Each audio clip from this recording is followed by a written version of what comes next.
Hi students, मैं अमित कुमार जायसवाल आज chemistry का लेक्चर नंबर 5 लेकर आपके सामने आया हूँ।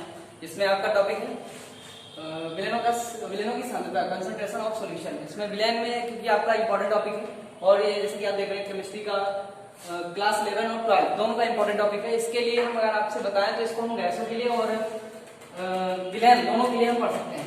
अगर गैसों की सांद्रता हम मेजर करना है, गैसों और विलेनों दोनों की सांद्रताओं को हम मेजर कर सकते हैं।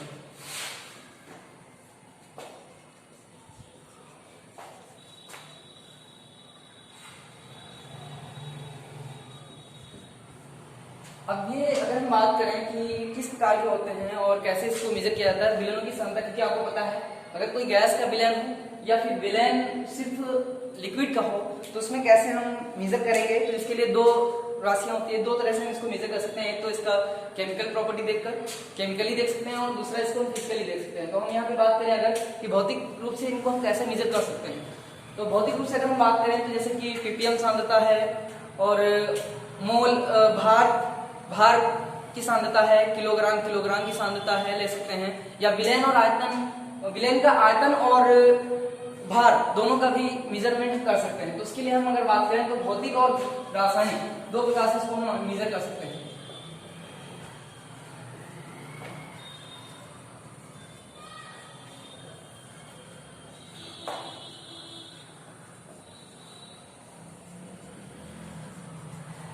भौतिक सांद्रताएं और रासायनिक सांद्रताएं दो प्रकार की होती हैं। भौतिक सांद्रताओं में अगर हम बात करें तो विलेन जो कि जिसमें विलेय का भार भी हो सकता है और विलायक का भी भार हो सकता है, तो उसको हम भार और भार की सांद्रता कहेंगे। और दूसरा हो सकता है कि विलेय का भार हो और विलायक का आयतन हो, तो उसे हम भार और आयतन को कह सकते हैं। और तीसरा अगर बात करें तो विलेय का भार और विलेय का आयतन और विलायक का आयतन दोनों के आयतन भी हो सकते हैं, इसको हम आयतन की सांद्रता कहते हैं। और साथ ही साथ अगर बात करें तो इसकी ppm सांद्रता पार्ट पर मिलियन, इसको चौथा प्रकार में देते हैं। तो जैसा कि अगर हम बात करें विलेनों की सांद्रता नंबर 1 अगर हम देखें भौतिक सांद्रताएं अगर मेजर करें तो भार की सांद्रता, दूसरा हो जाएगा भार आयतन सांद्रता और तीसरा हो जाएगा आयतन भार सांद्रता और चौथा हो जाएगा ppm सांद्रता। ppm सांद्रता जिसको हम कहते हैं पार्ट पर मिलियन, ये होते हैं। अगर हम बात करें तो भार की सांद्रता अगर विलेय हमारा, क्योंकि आपको पता होना चाहिए विलेन जो होते हैं, विलेन की अगर हम बात करें यहाँ पे लिख दें विलेन होते क्या है। तो विलेन वो पदार्थ हैं जिसमें एक पदार्थ विलेय, एक घटक विलेय होता है, एक घटक विलेय और साथ में इसके एक घटक विलायक दिखा है। विलेय क्या होते हैं, जो पदार्थ घुलेंगे, और विलायक वो होते हैं जो किसी पदार्थ को अपने अंदर घोल लेते हैं। जैसे एग्जांपल की बात करें विलेय में जैसे हम करें चीनी हो गई, नमक, ये पदार्थ अक्सर विलायकों में घुल जाते हैं, तो ऐसे पदार्थ विलेय होते हैं। और जो घुलेंगे जैसे अगर हम बात करें जल, क्योंकि जल में कोई पदार्थ घुलता है हमेशा, विलेय ही जल में घुल जाएगा, तो जो जिसमें घुलेगा वो विलायक और जो घुलेगा वो विलेय होता है। जल के साथ हम करते हैं तो बेंजीन,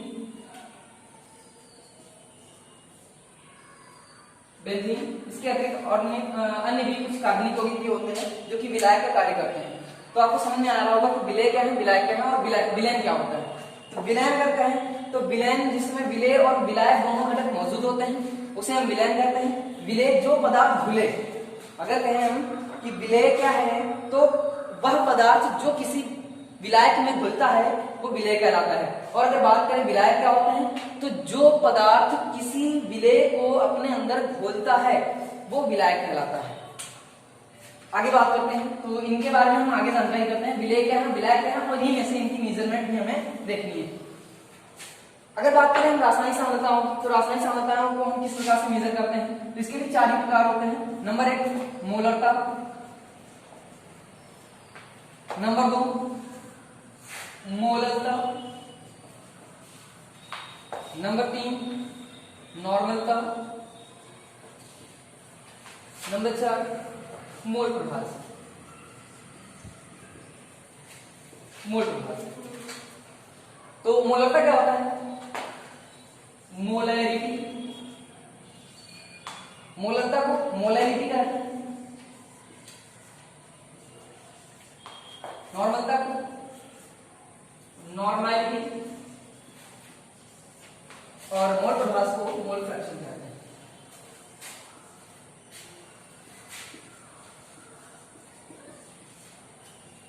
मोल फ्रैक्शन, तो इन चीजों को हमें जानना जरूरी होता है, इनको कैसे मेजर करते हैं। मोलरता और मोलरता में अक्सर कंफ्यूजन होता है, थोड़ा सा अंतर होता है, क्योंकि मोलरता यहाँ पे मोलरता है और यहाँ पर मोलरता है। इसी के वर्ड को देखते हुए यहाँ पे मोलैरिटी, मोलरता के लिए रा के लिए आर लगा हुआ है और मोलरता एल के लिए ला के लिए एल लगा हुआ है, ये चीज ध्यान रखिएगा।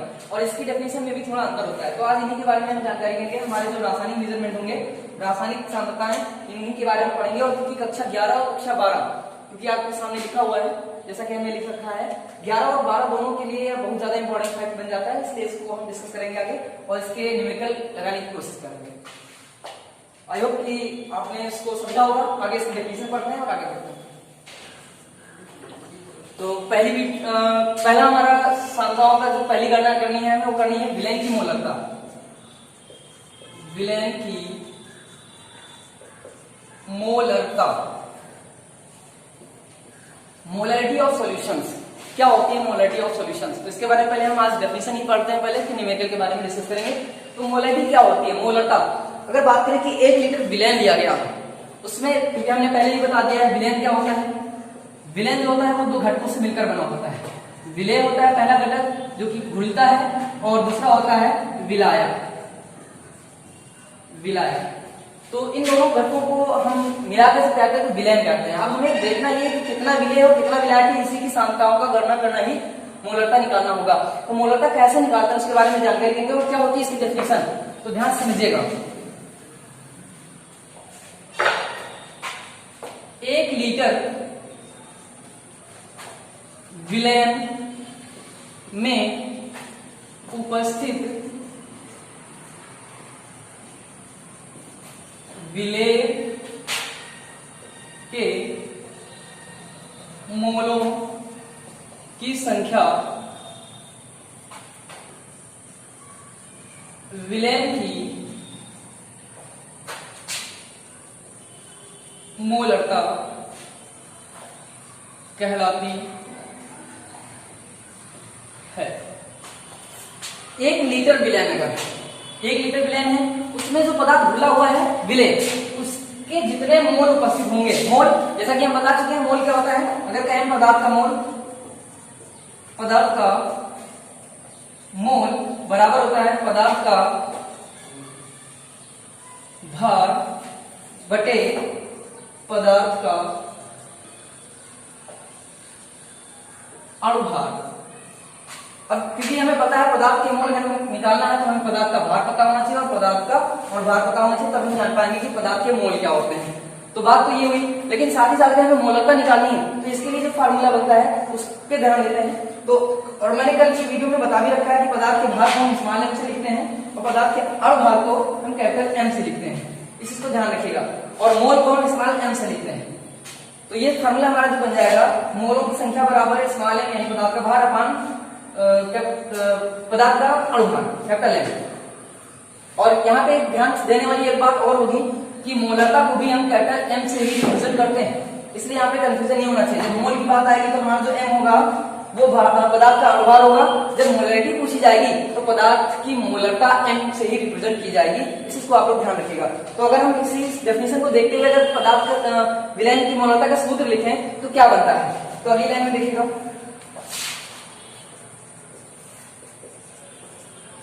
विलेन की मोलरता बराबर पदार्थ का भार बटे पदार्थ का अणुभार, और पूरे का बटे हो जाएगा विलयन का आयतन लीटर में। इस चीज को ध्यान रखिएगा क्योंकि हमने लिखा हुआ है 1 लीटर में, और 1 लीटर में लिखा हुआ है तो जाहिर सी बात विलयन जो होगा वो 1 लीटर में दिया जाएगा जितना भी होगा। अगर वो 500 भी ml दिया गया है तो उसको हम लीटर में कन्वर्ट करके 1000 से डिवाइड करके तभी उसको हम लीटर में बदल करके फिर यहाँ पे लिखेंगे। इस चीज को ध्यान रखिएगा आपको। तो पदार्थ का भार बटे पदार्थ का अनुभार और पूरे का बटे हो जाएगा विलयन का आयतन लीटर में। अगर हम इसी को लिखना चाहें तो इसी को हम क्या लिख सकते हैं, क्योंकि हमें पता है पदार्थ का भार और पदार्थ का अनुभार ये कहलाता है पदार्थ के मोलों की संख्या। तो हमारा हो जाएगा डेफिनेशन हो जाएगी पदार्थ के मोलों की संख्या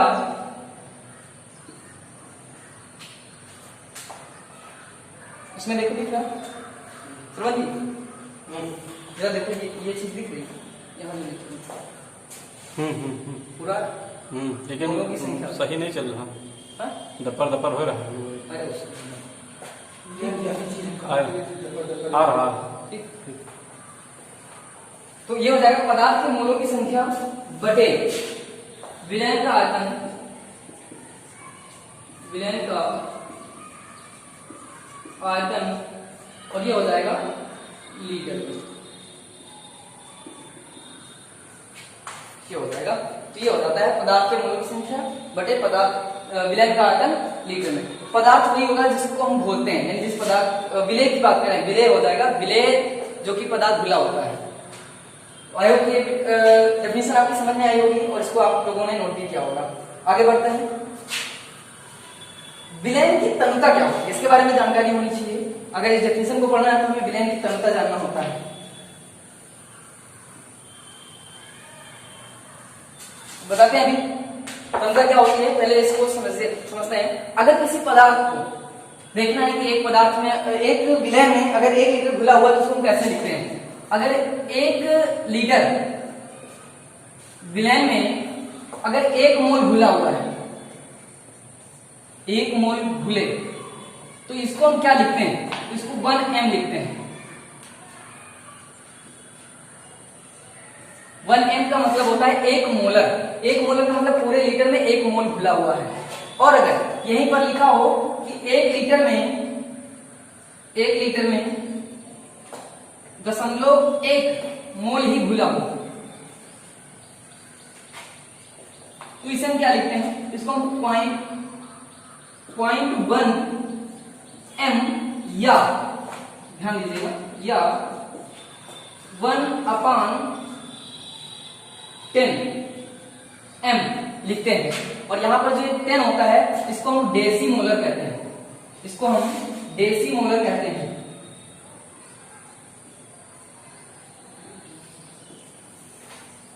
डेसी मोलर। और दूसरी बात अगली है, अगर 1 लीटर में अगर इसके 0.01 मोल घुले हों तो इसको हम क्या लिखते हैं, तो इसको हम 0.01 m या 1/100 मोलर, इसको हम क्या कहते हैं, इसको सेंटी मोलर कहते हैं, सेंटी मोलर, इसको हम सेंटी मोलर कहते हैं। और अगर 1 लीटर में अगर 0.001 मोल घुले हों तब हम इसे क्या कहते हैं, इसे हम 0.001 m या कैपिटल M है ध्यान रखिएगा, या 1/100 m, या इसी को हम हिंदी में अगर कहें तो डेसी सेंटी मिली मोलर सांद्रता कहते हैं। ये चीज ध्यान रखिएगा और इसको आप लोग नोट डाउन कर लीजिएगा। तो ये था मोलरता के बारे में। अगली डेफिनेशन हमारी हो जाएगी मोलरता। आई होप इतना समझ में आ गया होगा तो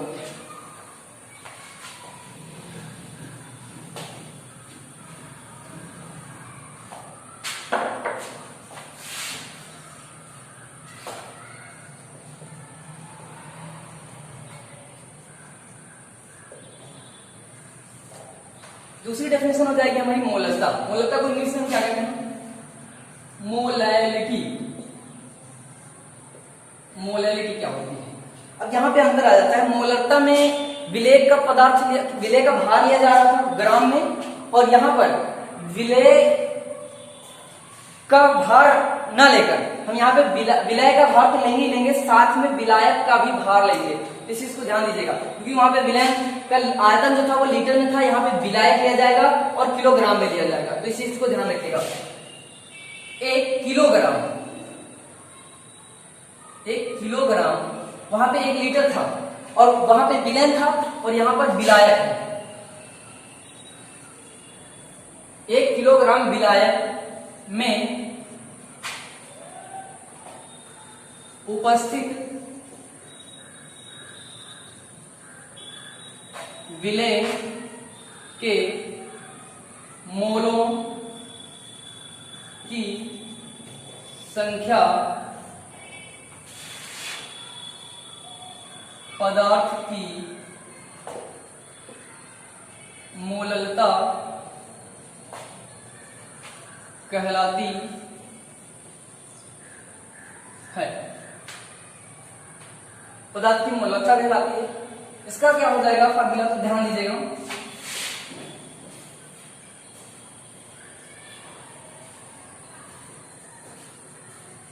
विलयन की मोललता बराबर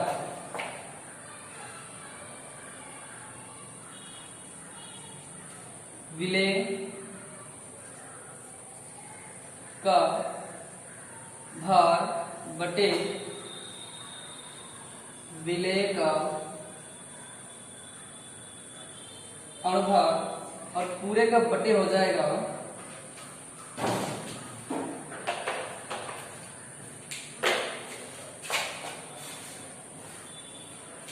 विलायक का भार किलोग्राम में। इसी ध्यान रखिएगा, ये पूरे का बटे हो जाएगा विलेय का भार बटे विलेय का अणुभार, और पूरे का विलायक का भार बटे विलायक का भार किलोग्राम में। अगर इसी को हम लिखना चाहें तो विलेय के मोल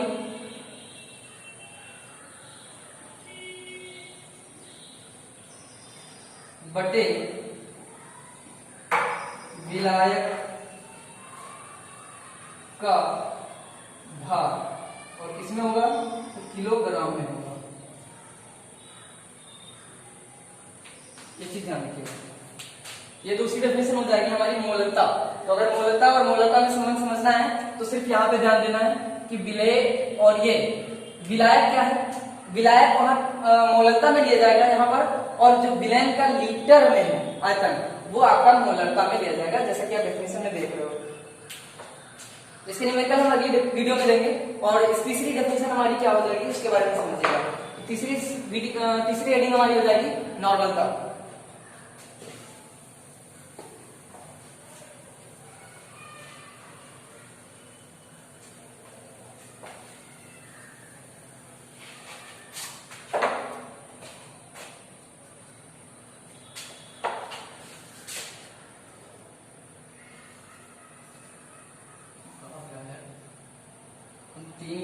लिखा जा रहा है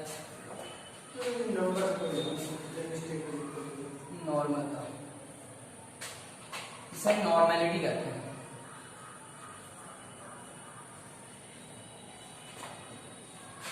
नॉर्मेलिटी क्या होती है? नॉर्मेलिटी इसके बारे में समझिएगा। तो यहाँ पे थोड़ा सा अंतर है, ये थोड़ा मिलता जुलता है मोलरता से। मोलरता में क्या था, वहां पे पदार्थ के भार थे और अणुभार थे, और यहाँ और पदार्थ विलयन के आयतन भी लिए गए थे, और यहाँ पर थोड़ा सा अंतर आएगा, विलेय के मोल न लेकर यहाँ पे विलेय का तुल्यांकी भार हो जाएगा। तो उसके बारे में ध्यान दीजिएगा जरा। 1 लीटर विलयन में उपस्थित पदार्थ के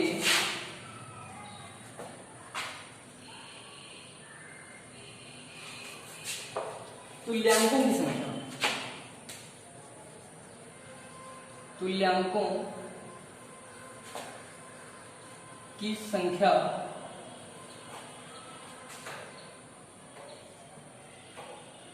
विलयन की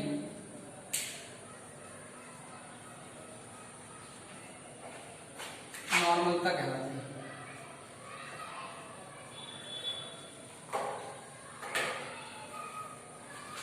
नॉर्मलता कहलाती है। ये तो हो जाएगी डेफिनेशन। 1 लीटर विलयन में उपस्थित पदार्थ के जो तुल्यांकों की संख्या होगी, तुल्यांक क्या होते हैं अभी आपको हम बता रहे हैं। तुल्यांकों की संख्या पदार्थ संख्या विलयन की नॉर्मलता कहलाती है। तो क्या होता है इसके बारे में ध्यान समझिएगा। सूत्र क्या होगा इसका, तो अगर हम बात करें विलयन की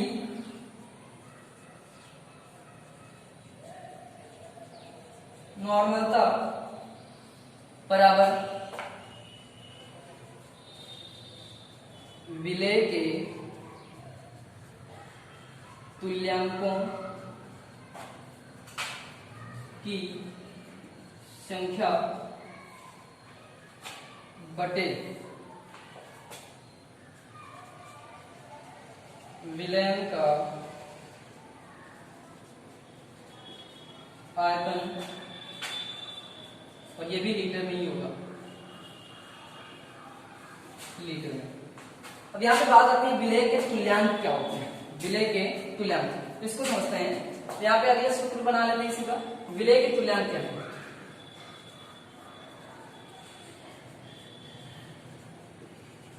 विलय के तुल्यांक बराबर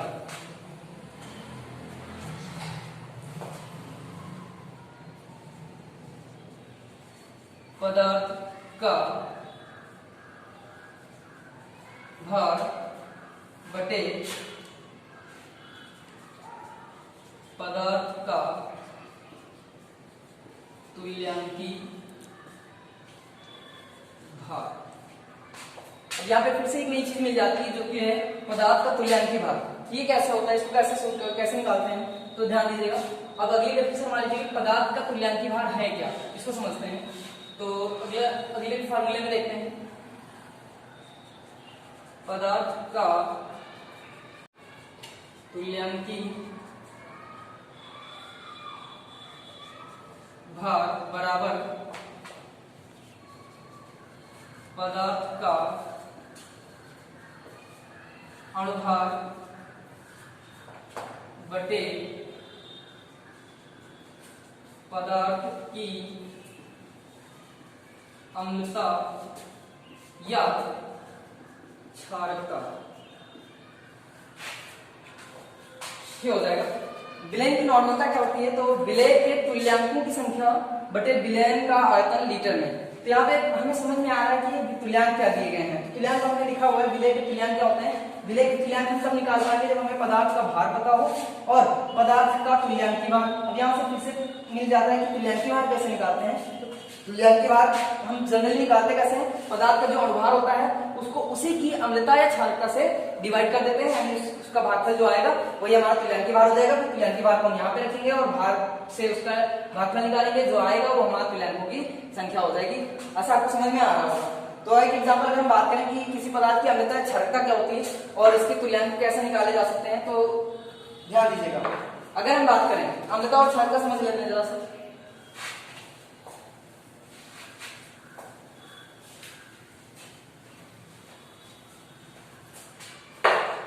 किसी पदार्थ की अम्लता या क्षारकता क्या होती है, तो किसी पदार्थ की अम्लता या क्षारकता तब होगी जब वो पदार्थ या तो अम्ल हो या क्षार हो। तो यानी कि अम्ल और क्षार की अम्लता या क्षारकता होती है, लेकिन किसकी अम्लता होती है और किसकी क्षारकता होती है, तो उसकी बात हम बात करते हैं।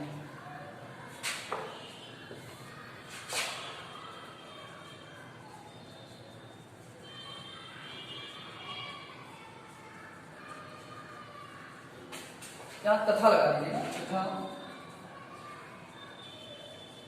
क्षारकता। पहली बात तो हमेशा ये ध्यान रखिएगा कि अम्लता क्या होती है और क्षारकता क्या होती है। तो अम्लता जो होगी वो हमेशा क्षार की होगी,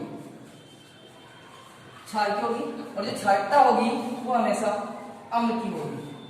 अब हम आपको एग्जांपल देना चाहेंगे कि किसकी कितनी अम्लता है और किसकी कितनी क्षारकता है। यहाँ पे एग्जांपल समझिएगा, सिर्फ इसको लिखना नहीं है, इसको आपको सिर्फ समझना है, और समझ जाएंगे तो आप खुद ही इसको निकाल पाएंगे।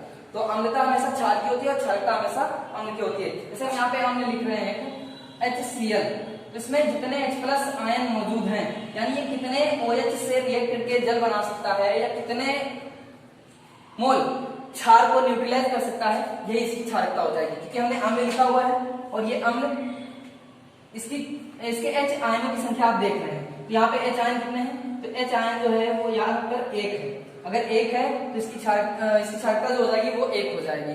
जितने H+ आयन किसी विलयन में जब H+ आयन और OH आयन मौजूद होते हैं तो वही उस पदार्थ की अम्लता या क्षारकता का कारण बन जाता है। तो यहाँ पर जितने H+ मौजूद हैं, क्योंकि अम्ल है पदार्थ में और पदार्थ में अम्ल होने के कारण यहाँ पे H+ दर्शा रहा है और H+ कितने हैं, 1 है। इसलिए इस पदार्थ की अम्ल की क्षारकता कितनी हो जाएगी, तो वो 1 हो जाएगी। यानी इस पदार्थ में HCl जो है अम्ल है और अम्ल की क्षारकता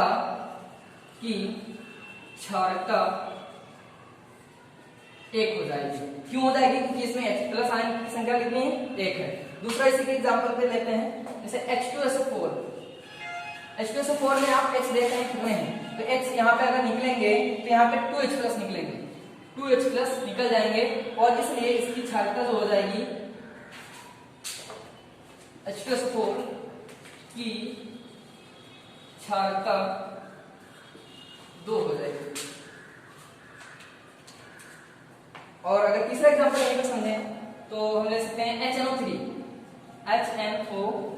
इसमें भी एक H+ मौजूद है, इसलिए इसकी क्षारकता जो हो जाएगी वो 1 हो जाएगी। आई होप कि आपको क्षारकता समझ में आ गई होगी। अम्लता क्या होती है उसके बारे में बात कर लेते हैं। जैसे यहाँ पर कोई क्षार है, जैसे बात क्षार है उसके बारे में हम जैसे CaOH का वोल्टवाइज, ये कैल्शियम हाइड्रोक्साइड है, MgOH का वोल्टवाइज, और साथ में ले लेते हैं NaOH। अब आपको सिर्फ इसमें इतना पहचानना है इसमें H+ या OH- कितने हैं। अगर OH मौजूद है तो वो क्षार होगा और क्षार की हमेशा अम्लता होगी। अगर H+ मौजूद है तो वो अम्ल होगा और अम्ल की हमेशा क्षारकता होगी। इस चीज को ध्यान दीजिएगा। तो यहाँ पर कितने OH मौजूद हैं, तो आपको दिख रहा है कि यहाँ पर जो OH- मौजूद है, OH- वो आपके 2 मौजूद हैं और 2 मौजूद होने के कारण इसकी क्षारकता जो हो जाएगी, अम्लता, क्षार की अम्लता जो होगी वो 2 हो जाएगी, अम्लता 2। यहाँ भी आपको 2 OH दिख रहे हैं, 2OH-, तो इसकी भी अम्लता 2 हो जाएगी। और यहाँ पर आपको सिर्फ NaOH दिख रहा है, यानी एक ही OH है, इसलिए इसका सिर्फ एक ही OH होगा माइनस का, और इसलिए इसकी अम्लता जो हो जाएगी वो 1 हो जाएगी। आई होप कि अम्लता और क्षारकता आपके समझ में आ चुका होगा। तो ये था नॉर्मलता। अब बात करते हैं अगली डेफिनेशन, जो कि हमारी मोल प्रभाष पर है। देखते हैं।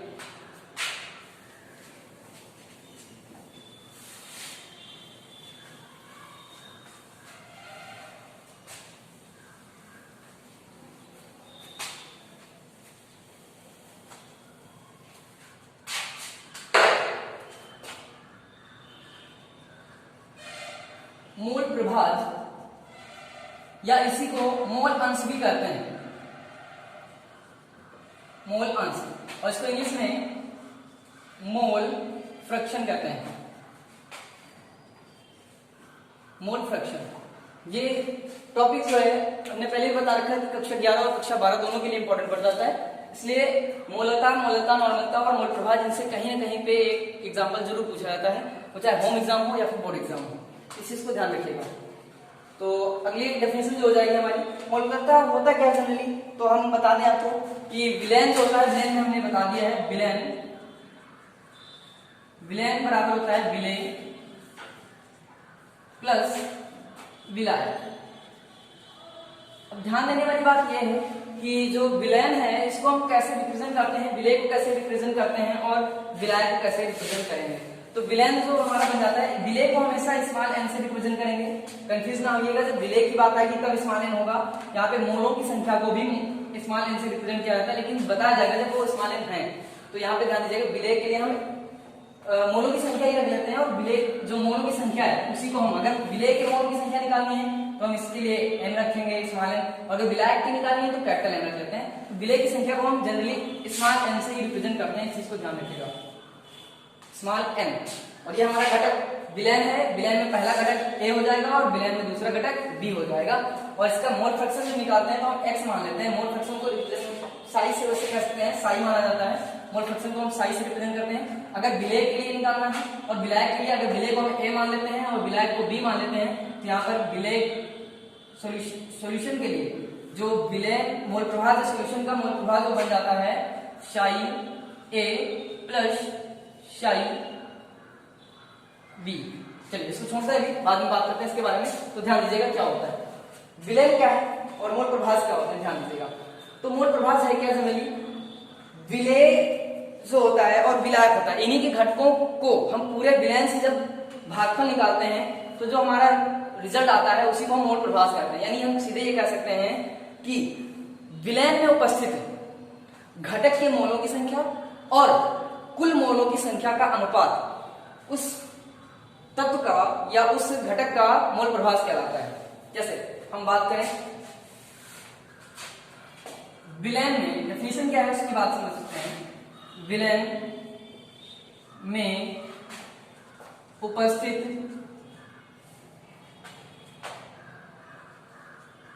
घटक, क्योंकि दो घटक होते हैं विलेय और विलायक, तो किसी एक की बात करेंगे, जब एक की निकालना होगा तो उसको कैसे हम रिप्रेजेंट करते हैं। विलेय में उपस्थित घटक के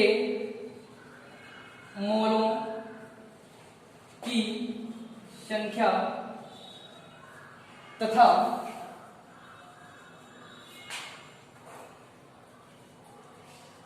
विलयन में उपस्थित कुल, विलेय और विलायक के दोनों के मोल लेंगे यहां पर, तो कुल मोलों की संख्या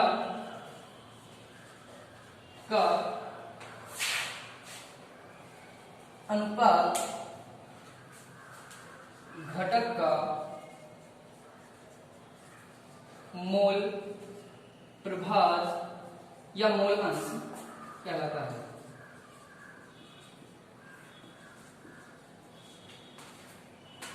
विलेय में उपस्थित घटक के मोलों की संख्या चाहे विलेय के लिए लें या विलायक के लिए, किसी एक के लिए लेंगे तो उसके लिए हम अलग लेंगे। और कह रहा है तथा विलेय में उपस्थित कुल मोलों की संख्या का अनुपात घटक का मोल प्रभाव कहलाता है। इसको कैसे समझेंगे, अगर हम बात करें एक हमारा विलेय है, विलेय और ये बना हुआ है दो घटकों से, एक है विलेय और दूसरा दिया है विलायक। इसे हम एक बार बात कर रहे हैं विलायक, तो इसमें हम कैसे मोल प्रभाव निकाल सकते हैं। तो इसके लिए एक मोल प्रभाव हम विलेय के लिए निकाल सकते हैं और दूसरा मोल प्रभाव विलायक के लिए निकाल सकते हैं। तो अगर हम किसी एक घटक, क्योंकि यहाँ पे दिया गया है विलेय में उपस्थित घटक, यानी घटक हमारे को दो हो सकते हैं, एक हमारा ए हो सकता है और एक हमारा बी हो सकता है। तो अगर हम बात करें इसमें एक के लिए निकालने के लिए तो क्या होगा, घटक ए, या सीधे हम विलेय के लिए कह सकते हैं, घटक ए का मोल प्रभाव बराबर क्या होता है। तो अगर किसी एक घटक का हमें मोल प्रभाव निकालना है तो क्या होता है, तो यह बताया गया है कि घटक के मोलों की संख्या, यानी जो इसके मोल होंगे और तथा विलेय में उपस्थित कुल मोलों की संख्या। पहले एक चीज ध्यान दीजिएगा, जो विलेय के मोल होंगे, विलेय के मोल को, विलेय के मोल इसको हम स्मॉल एन से लिखेंगे, और जो विलायक के मोल होंगे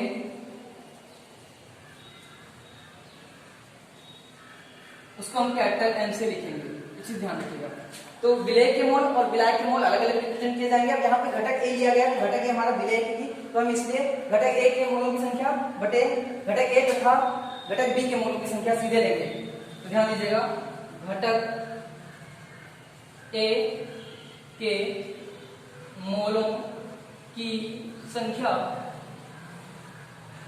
मोलों की संख्या बटे घटक ए प्लस घटक बी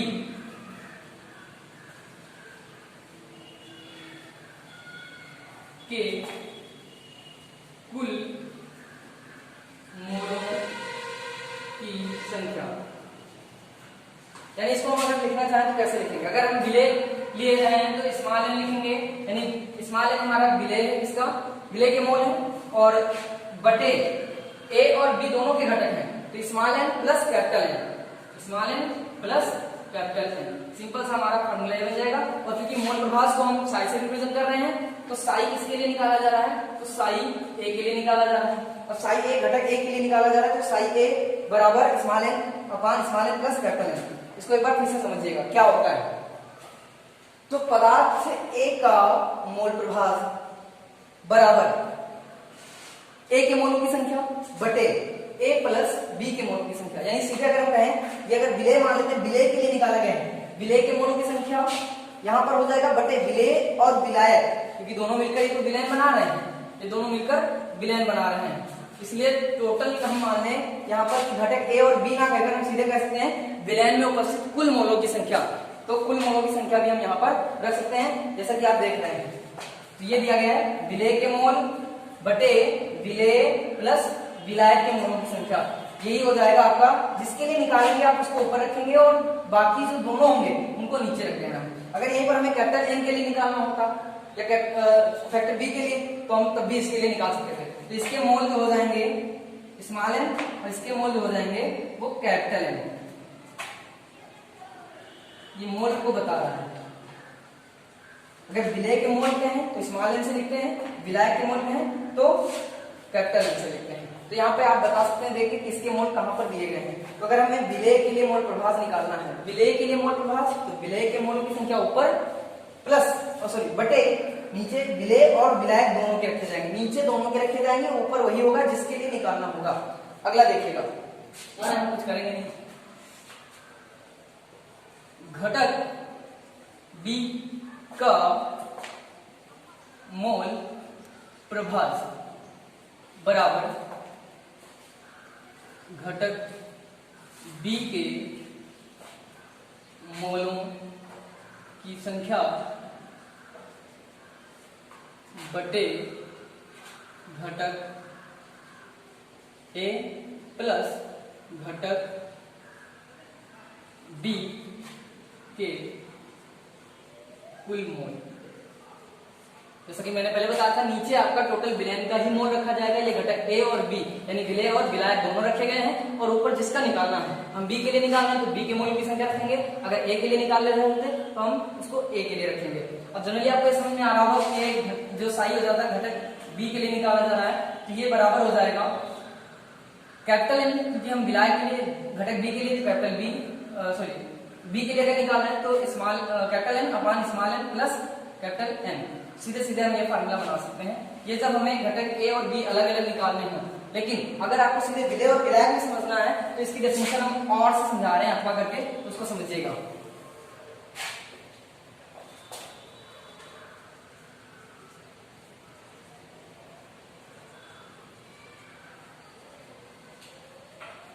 विलय के मोल प्रभास दो चीजें निकालनी होती है, एक तो विलय के लिए निकालते हैं और दूसरा विलायक के लिए निकालते हैं। तो सारे का हम सारांश यहाँ पर लिख रहे हैं, उसको ध्यान दीजिएगा। विलय के मोल प्रभास बराबर विलय के मोलों की संख्या बटे विलय के मोल प्लस विलायक के मोलों की संख्या। बस इतना हो जाता है हमारा विलय के मोल प्रभास के निकालने के सूत्र में। दूसरा हो जाएगा विलायक का मोल प्रभास बराबर, तो विलायक का कहा गया है तो विलायक के लिए हमने कैपिटल एन लिया हुआ है, तो इसलिए capital N upon small N plus capital N.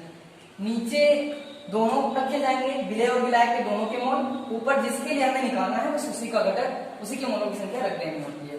तो ये हो जाएगा आपका विलायक के मोलों की संख्या मोल प्रभास निकालने का सूत्र। जहां स्मॉल एन बराबर विलय के मोल, कैपिटल एन बराबर विलायक के मोल, विलायक के मोल। और विलयन कैसे बनता है, तो विलयन बराबर small N plus capital N, that's fine. I hope कि ये वीडियो आपको समझ में आएगी और इसका लेक्चर नंबर 6 जिसमें हम आपको सिर्फ और सिर्फ न्यूमेरिकल के बारे में बताने वाले हैं और जो मोलरता, मोल प्रभाज और नॉर्मलता आपने पढ़ा है डेफिनेशन सही अभी, इसी के न्यूमेरिकल आपको अगली वीडियो में प्रोवाइड करवाएंगे। तो आई होप कि इस सूत्रों को अच्छे से रट लेना और ये 11 और 12 दोनों के लिए इंपॉर्टेंट फैक्ट बन जाते हैं, इसलिए इसके न्यूमेरिकल करवाना अनिवार्य हो जाता है। Good bye. मूड ना खराब